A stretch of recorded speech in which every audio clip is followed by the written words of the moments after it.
Hi everyone, my name is Shannon. Welcome to King Family Farm and welcome to the grow room in my basement.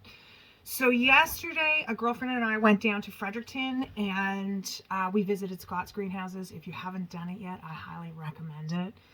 If you're in the area, make the time to stop. It's very much worth it. They have great facilities, nice and clean, lots of stuff, very knowledgeable, friendly staff. So what I picked up was a plug tray of Citronella, and I'm most of the way through this. And I know they look a little sad because I didn't water them. It's not the way they looked when I got them. But I'm doing this afternoon, and I thought I would show you what I was up to. So if you want a Citronella plant, they have them down there in a 4-inch pot, and you can ask for them. They're out in the back of their propagating greenhouses right now. But if you ask for one, I'm sure they'll sell you one. It is not cold hardy. You cannot put it outside. It will die. It will not take a frost. So Citronella is part of the scented geranium family. That is technically what it is. And it has that nice citrony scent when you rub up against it. Most people like it for keeping bugs off their deck. So if you want to have a whole bunch of plants, I'll show you how to do it. So you're going to get a plant like this. It's going to have a few more leaves on it. It's going to be a little bigger in their 4-inch pot. This is a plug that I just put in here, but for demonstration purposes, I planted it and I wanted you to be able to see what I was up to. So you can see here, I know it's a little floppy because it needs to be watered, but we've got a leaf here and a leaf here, and you can see this leaf coming up here. And what we're going to do, and I know this is going to hurt, guys, but it's okay. We're going to cut it off right there. I'm sorry. It's okay. It's going to survive. It'll come back. It's already putting more leaves out. It's going to be just fine. So what we've got now is this little cutting, and we're actually going to take off this leaf here because we want this to produce roots and we don't want it to put its energy into keeping the greenery on top alive. So we've got it down to this nice little cutting, and what I've got here is a 72 cell tray with some potting soil in it. Nothing fancy, no compost, no nothing. Now you can use a rooting hormone if you want to. It is not necessary. I don't use them for this. I don't feel it needs it. And I mean, there's no point buying stuff you don't need. So we're literally just going to push this down into the soil. And that's it. And tuck it in. And that's your cutting. And then what you want to do is keep this tray with a humidity dome on it.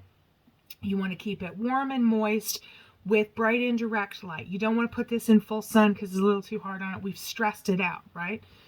So that's what we're up to. So I'm going to take this plug. So this is what a plug looks like, although they look usually a little less floppy. But this is a plug. You can see it literally comes like this, and I plug it into a pot. But for cutting purposes, we're going to do the same thing. So you've got a leaf here and a leaf here, and you can see that there's another leaf kind of growing right in the crook here, and we're just going to nip off right there.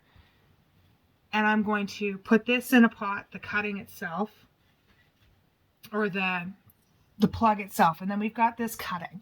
And what I'm going to do is take this leaf off, because any leaf that's under the soil is going to rot. It's not going to produce a leaf, but these need a node, and a node is where a leaf comes out. So you need to bury a node under the soil for it to work. So it's not quite like the basil that I posted earlier today. The basil, it just needs stem and water, right? This needs a node under the soil. And so we're just going to do the same thing. I'm actually going to use my pen to poke a hole because this is a little tougher than I thought I had really packed the soil in this, and we don't want to damage it, and we're just going to tuck it in just like that. And I'm going to put this over on my grow lights, and I've also potted up all of these. And so what's going to happen is you're going to take that 4-inch pot that you've got, and every couple of weeks it will grow enough that you can take a cutting, and you can take a cutting, and then you'll end up with, by the time you can put these outside here, you're probably going to end up with 5 or 6 plants. So it's a great frugal way to expand what you've got when you've only got a couple of bucks to spend. And I totally get that. And of course, I mean, that's why I'm doing it, right? So the plug trays are intended for commercial growers. If you wanted a plug tray, you would need to pre-order, I'm sure, with them. But you can absolutely buy a plant. And of course, you don't have to get it from Scott's. It's just, I know they have them right now. So it's a really great way to expand your plant collection. So, and I know lots of people really like Citronella. I'm not a huge fan, but it sells well, so I have it. So here's the plug that we just took the cutting off of, and I know it looks a little floppy. It's going to look great tomorrow. It'll have some water. They dry out really fast at this size. So this is what they call a 26 size, and you can see this was a cutting, and you can see all the roots growing around that plug. And these plugs are nice because they're not like a plastic netting type of plug. This is like papery, and it seems to be disintegrating quite well. And I'm just going to plug that down into this pot and put it over on my rack. And I'm going to water everything when I'm done. So that's kind of it for the Citronella. I mean, I'm going to probably take 2 more cuttings off of these. But I just wanted to show you what I was up to today, and that was kind of it. Just potting up some plants that I had picked up yesterday before they get really droopy. See this plug? This is a nice healthy looking plug. See that? It's got lots of growth all the way around it. Lots of leaves. I'm going to take a cutting off of that one. So I'm just going to put it down in this pot. Tuck it in. Okay. And then what we're going to do, as you can see, we'll do this again.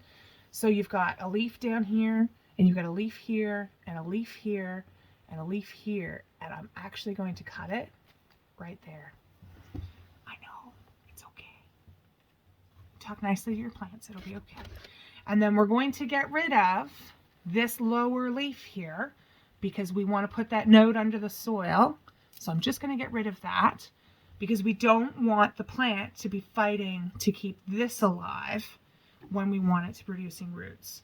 So, and then I'm just going to take my Sharpie again here and make a hole. You can use a pencil. Again, if you want to use rooting hormone, you can use rooting hormone. And that's it. We're just going to tuck it in. If you only have like a 6-pack of 70, like the 72 size, which is like this size, if you only have these are perfect for doing cuttings like this. And you will get as many plants as you want. So then what you want to do in the fall is you're going to bring in one of the plants that you've propagated, trim it all down, bring one of them in. You can let the rest of them die. Keep that one alive over the winter in your house in a nice sunny window. They're going to get real leggy. You just keep cutting it back. And in the spring, about this time, you can start take cuttings and make these cuttings, and you can plant them into bigger pots. And that should work really well for you, and you can just perpetually keep using the same plant if you can keep it alive. Which, I mean, these are a pretty easy plant to grow. You really shouldn't have a hard time with them. They're very, very forgiving. They are just not frost hardy. It's really important to understand that, because there are some scented geraniums that are cold hardy that you can grow in the ground all year round. Citronella is not one of them. What else? That's the other thing I wanted to say. Now, these are available right now at your local greenhouses. That does not mean that it is okay to put them outside. Just because you can buy a tomato plant or a citronella plant or a pepper plant or whatever else at your local greenhouse does not mean that the area you are in is ready to be able to put these plants outside. Now, you may be able to push the season, and maybe you want to do that, or you have the skills, or you have a greenhouse, or. But if you're a new grower, just because you see that plant on the shelf, don't buy it and stick it outside, because it probably won't make it. It's too early to be putting, especially out here. I mean, I've got a couple feet of snow, right? But if you're down towards Moncton, I don't think you guys have the snow that we have. I haven't been down there this winter, so I don't actually know what you've got right now. But it is not time to be putting stuff outside. So when you see that stuff start showing up at your local greenhouse, at your local hardware store, just wait. I know it's hard, but just wait. Unless you've got somewhere to hold those plants indoors, and take care of them until you can plant them outside. Now's not the time. But something like this, which is a nice citronella plant, you can grow this indoors and propagate some plants off it and get ready to have nice planters to put out on your patio. And I think it'll work really well for you. So thank you for joining us today. I hope you enjoyed this. I hope it was helpful. If you've done this before, let us know in the comments. Don't forget to like, subscribe, and share, and we'll see you here next time on the farm.